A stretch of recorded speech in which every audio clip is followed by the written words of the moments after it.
Hello friend, मैं आनंद राज। आप सुख देखिए, आज हम बीएड फर्स्ट ईयर का सिलेबस को डिस्कस करेंगे। देखिए, बिहार में आपका 13-14 यूनिवर्सिटी है जो बीएड कराती है, समझे। तो देखिए, बहुत सारा यूनिवर्सिटी का सेम आपका जो पूछने का तरीका आपका सेम है, कुछ यूनिवर्सिटी का अलग है। लेकिन जो 10 पेपर पढ़ना है आपको बीएड फर्स्ट ईयर में, आपका कोर्स 1, कोर्स 2, कोर्स 3, कोर्स 4, 5, 6, 7 जो मेथड होता है, बताएंगे मेथड क्या होता है। फिर ईपीसी 1, 2, 3 ये सब में पढ़ना है। लेकिन पैटर्न जो पूछने का तरीका होता है, कोई 5 क्वेश्चन पूछता है, कोई ऑब्जेक्टिव भी पूछता है, कोई 2 नंबर के कुछ क्वेश्चन पूछता है, कोई 16 नंबर का पूछता है, ये थोड़ा डिफरेंट हो जाता है। नहीं तो बाद बाकी आपको पढ़ना सब में यही पेपर है, समझे। देखिए, बीएड फर्स्ट ईयर में आपको कितना नंबर का होता है, कितना पर पास है, कितना पर फेल है, कैसे क्या है, वो चीज़ आपको हम बताएंगे। देखिए, किन्हीं को सिलेबस का पीडीएफ चाहिए, समझे, तो इस नंबर पर देखिए जो यूनिवर्सिटी का लिख के भेज दीजिएगा, हम उसी के अकॉर्डिंग आपको हम भेज देंगे, समझे। 9576002401 पर आप व्हाट्सएप कीजिएगा, आपको पीडीएफ मिल जाएगा सिलेबस का पूरा। आपको हिंदी इंग्लिश दोनों में मिल जाएगा। जैसे देखिए, यहाँ पे हिंदी का पूरा डिस्कस पे आपका कोर्स 1 हो गया। पहले इंग्लिश में आपका सिलेबस है, फिर हिंदी में, यानी आपको हिंदी इंग्लिश समझने में कोई ज़्यादा दिक्कत नहीं होगा। फिर आपका पेपर 2 का इसी आपको दिक्कत नहीं होगा। तो किन्हीं को सिलेबस चाहिए तो आप वो नंबर जो 9576002401 है, इस पर व्हाट्सएप कीजिएगा, आपको मिल जाएगा, समझे। आप थोड़ा डिस्कस कर देते हैं। तो देखिए, बीएड फर्स्ट ईयर जो होता है आपका, वो 650 नंबर का होता है। सेकेंड ईयर भी आपका 650 नंबर का होता है, समझे। यानी दोनों मिलाकर आपका 1300 का मतलब होता है, दोनों मिलाकर 1300। अब देखिए, आपका कोर्स 1 जो पेपर का नाम है, वो पेपर का नाम है आपका चाइल्डहुड एंड ग्रोविंग अप, समझे। कोर्स 1 जिसे बोलते हैं हम लोग चाइल्डहुड एंड ग्रोविंग अप। ये आपका थ्योरी 80 नंबर, क्रेडिट से कोई मतलब नहीं है। थ्योरी जो आपका होता है वो कितना होता है, 40 नंबर का, और आपका 20 नंबर का प्रैक्टिकल होता है, यानी टोटल 100 नंबर होगा, समझे। यानी 80 नंबर का एग्जाम यूनिवर्सिटी लेगी, 20 नंबर आपका असाइनमेंट बनेगा कॉलेज में, यानी कॉलेज आपका प्रैक्टिकल का समझिए, कॉलेज में प्रैक्टिकल, ये कॉलेज आपका एग्जाम लेती है, समझे। और ये 100 नंबर टोटल हो गया। कोर्स 2 भी वही है आपका, जो CC2 होता है, जो कोर्स 2 होता है, सेम वही चीज़ है। ये भी आपका 80 का होता है। C2 का नाम है आपका कंटेम्प्रोरी इंडियन एजुकेशन, ये भी 80 का है। इसमें भी आपका 20 नंबर का प्रैक्टिकल है, समझे, ये भी 100 नंबर का है। फिर CC3 वही है, लर्निंग एंड टीचिंग, ये भी आपका 80 नंबर का है, ये भी आपका 20 नंबर का प्रैक्टिकल होता है, और ये आपका 100 नंबर की होगी। अब कोर्स 4 जो आपका है language across the curriculum, course 5 है अंडरस्टैंडिंग डिसिप्लिन एंड सब्जेक्ट, और कोर्स 6 है जेंडर स्कूल एंड सोसाइटी। ये जो आपका 3 गो है। फिर आपका 7 होता है pedagogy of school subject part 1। आपका ग्रेजुएशन में जो सब्जेक्ट होगा ऑनर्स होगा। ऑनर्स यहाँ 14 मेथड बिहार यूनिवर्सिटी में पढ़ना, और भी यूनिवर्सिटी में 14 के करीब में मेथड पढ़ना है, तो वो आपके ऑनर्स में नहीं होगा, तो सब्सिडी वाले आपके सब्जेक्ट मिलता है, समझे। सब्सिडी में जैसे ऑनर्स में मान लीजिए किसी का साइकोलॉजी है, बिहार यूनिवर्सिटी साइकोलॉजी मेथड नहीं है, और सब्सिडी में मान लीजिए आपका हिस्ट्री है, तो हिस्ट्री आपका मेथड है। वो चीज़ आपको हम डीपली समझा देंगे मेथड कैसे मिलता है, समझे। तो ये चीज़ आपका हो गया। तो पैडागोजी ये आपका क्या होता है, आपका जो सब्जेक्ट ग्रेजुएशन में होगा आपका, वही सब्जेक्ट आपको मिलता है, तो ये अलग होता है। और 6 को जो होता है सभी को समान, आर्ट्स कॉमर्स कोई सब्जेक्ट हो आपका ये क्या होगा, आपका समान होगा। कोई बीटेक किए होंगे तो उनको मैथ मिलता है, जो BCA किए होंगे तो उनको कंप्यूटर साइंस भी ले सकते हैं या मैथ भी ले सकते हैं।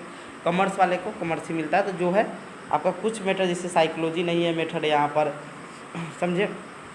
उसके बाद आपका फिलोसफी नहीं है, कुछ है नहीं है, समझे, तो उसका नहीं होगा। अब देखिए, जो आपका कोर्स 4 हो गया, कोर्स 5 हो गया, कोर्स 6, ये सब जो होता है आपका, ये सब आपका 40 नंबर का थ्योरी होता है जो यूनिवर्सिटी एग्जाम लेती है, और 10 नंबर का आपका प्रैक्टिकल होता है, समझे।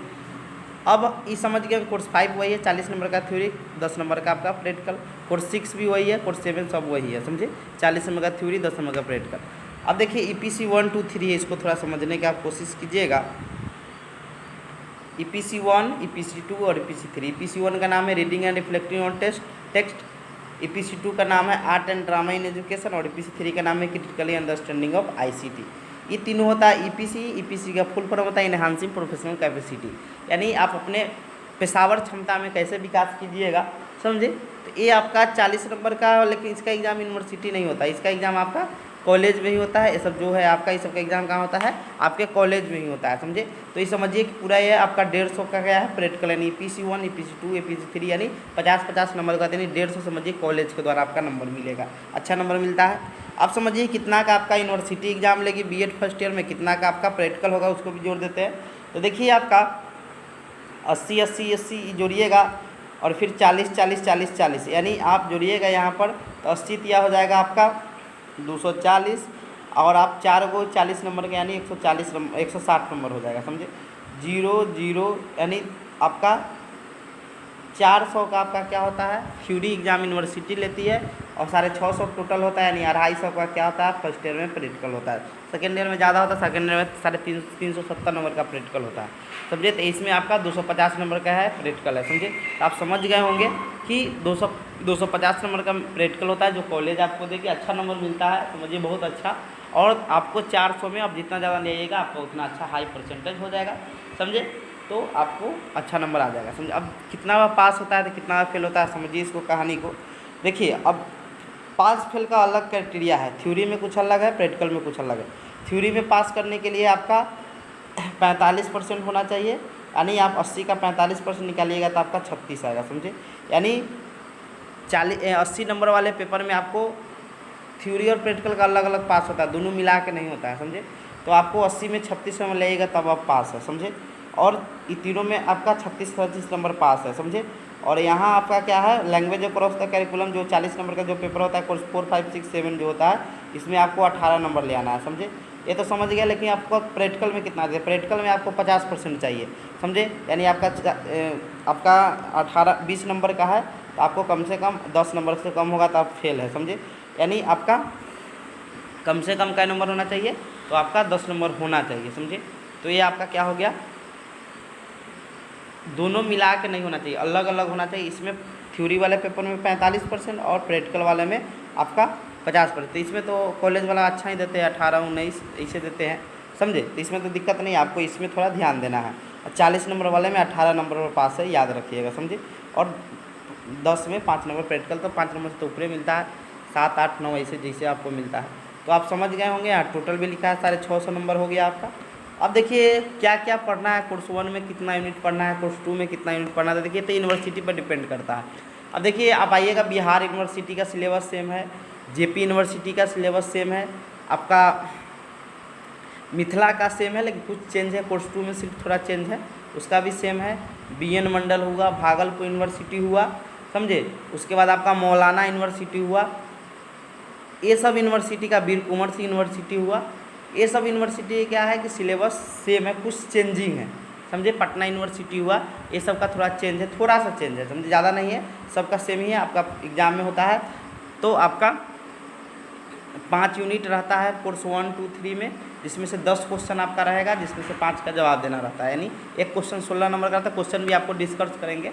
फिर उसके बाद आप बच गया आपका पाटलिपुत्रा यूनिवर्सिटी, मगध यूनिवर्सिटी, समझे। ये सब यूनिवर्सिटी जो होता है, आर्यभट्ट का थोड़ा कुछ अलग है, उसका अलग ही है। तो ये सब यूनिवर्सिटी है आपका, इसमें आपका ऑब्जेक्टिव भी आता है, यानी 2 नंबर का क्वेश्चन चाहे 1 नंबर का क्वेश्चन आता है आपका। फिर आपका 4 यूनिट रहता है, 4 यूनिट में 8 क्वेश्चन देगा, उसमें से 4 क्वेश्चन का जवाब देना रहता है, समझे। ये आर्यभट्ट नॉलेज यूनिवर्सिटी का हो गया। फिर उसके बाद आपका पाटलिपुत्रा और मगध में होता है क्या कि अब 5 नंबर का क्वेश्चन पूछा जाता है, 10 नंबर का पूछा जाता है, 2 नंबर 1 नंबर का पूछा जाता है। उसका भी तो सिलेबस सबका अलग अलग है, आप कर लीजिएगा। लेकिन आपका जो बताया मैक्सिमम यूनिवर्सिटी का है कि 5 यूनिट में 10 क्वेश्चन रहेगा आपका, कोर्स 1 2 3 में, कोर्स 4 5 6 में 3 यूनिट रहता है, 7 में, समझे। तो ये चीज़ है। तो आइए हम आपको बताते हैं, जैसे ये आपका पहला कोर्स नाम हो गया चाइल्डहुड एंड ग्रोविंग अप। तो यूनिट 1 में आपका पढ़ना है अंडरस्टैंडिंग चाइल्डहुड, यानी बाल्यावस्था के बारे में पढ़ना है। यूनिट 2 में आपको पढ़ना है अंडरस्टैंडिंग एडोलसेंस, यानी किशोरावस्था के बारे में पढ़ना है। यूनिट 3 में आपको understanding socialisation and the context of the learner, यानी लर्नर के संबंध में, यानी अधिगमकर्ता के संदर्भ में आपको समाजीकरण को समझना है। फिर इंडिविजुअल डिफरेंस पढ़ना है, बच्चा में इंडिविजुअल डिफरेंस कैसे होता है। यूनिट 5 में आपको लर्नर आइडेंटिटी डेवलपमेंट, यानी बच्चे के पहचान निर्माण पढ़ना है, समझे। ये तो आपका हो गया सिलेबस में पढ़ना है। अब आपको हिंदी में भी है कि क्या क्या आपको पढ़ना है, ये चीज़ है कि तो इस सिलेबस को डिस्कस करना लंबा हो जाएगा, समझे। तो आप क्या कीजिएगा, सिलेबस का अथी ले लीजिए और इसको आप पढ़िए। इसको हम अच्छा से क्वेश्चन भी सब यूट्यूब पर डाला हुआ है, समझे, आप देख सकते हैं। ऐसे ही कोर्स 2 का आपको मिल जाएगा, हिंदी इंग्लिश दोनों है, कि आपको दिक्कत नहीं होगा। फिर कंटेम्प्रोरी इंडिया एंड एजुकेशन हो गया, इंग्लिश में भी है आपका, समझे। इसमें आप देख लीजिए आपका understanding of the concept of aim of education, फिर the normative vision of India education, फिर है philosophical vision of education and the philological system, philological vision of education, educational thinker के बारे में पढ़ना है। Contemporary India schooling concern and issue, ये सब आपका हिंदी में भी सिलेबस है। फिर आपका लर्निंग एंड टीचिंग हो जाएगा M.Ed 3 कोर्स 3 का। वैसे आपका सब सिलेबस है, हिंदी इंग्लिश दोनों में है, तो टेंशन लेने की बात नहीं है, समझे। इसमें आपका सब सिलेबस मिल जाएगा, समझे, आपको जो आपको अथी करेगा, समझे।